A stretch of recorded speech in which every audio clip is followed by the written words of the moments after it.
Pemirsa, terima kasih Anda masih bersama kami di Market Buzz. Pemirsa, Presiden Amerika Serikat Donald Trump mengancam akan mencabut status bebas pajak Universitas Harvard dan meminta universitas itu untuk meminta maaf. Ya, ancaman ini datang sehari setelah Harvard menolak tuntutan pemerintah Amerika Serikat yang meminta kampus di negeri Paman Sam untuk lebih ketat mengawasi dan menindak tegas aksi demonstrasi mahasiswa yang membela Palestina.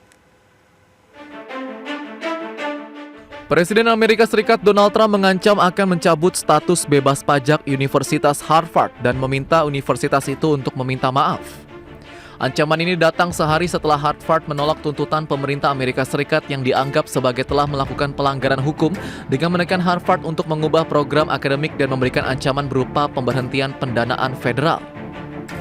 Setelah sebelumnya menekan Universitas Columbia, pemerintahan Trump secara agresif mengkritik berbagai kampus di Amerika Serikat atas penanganan mereka terhadap gelombang protes mahasiswa pro-Palestina yang merebak tahun lalu, menyusul serangan Hamas ke Israel pada 2023 dan respons militer Israel di Gaza. Trump menyebut aksi-aksi protes tersebut sebagai anti-Amerika dan antisemit, serta menuduh universitas menyebarkan ideologi Marxis dan gerakan kiri radikal.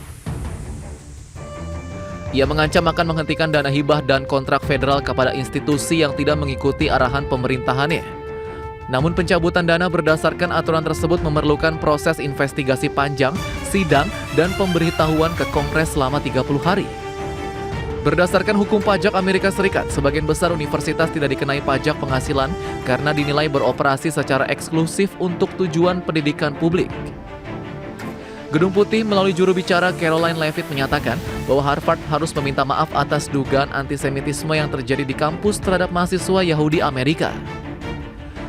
Sebelumnya, Presiden Harvard, Alan Garber, dalam suratnya menolak tuntutan pemerintah yang mencakup audit keragaman pandangan politik dan penghentian program keberagaman serta inklusi, dan menyebut tuntutan itu sebagai bentuk kekuasaan yang tak berdasar hukum, serta melanggar kebebasan berbicara dan undang-undang hak sipil. Beberapa jam setelah surat Garber, Satuan Tugas Gabungan Antisemitisme pemerintah Trump mengumumkan pembekuan lebih dari $2 miliar Amerika dalam bentuk hibah dan kontrak untuk Harvard. Pemerintah tidak merinci kontrak mana yang dibekukan dan Harvard belum memberikan tanggapan resmi. Berbagai sumber IDX Channel.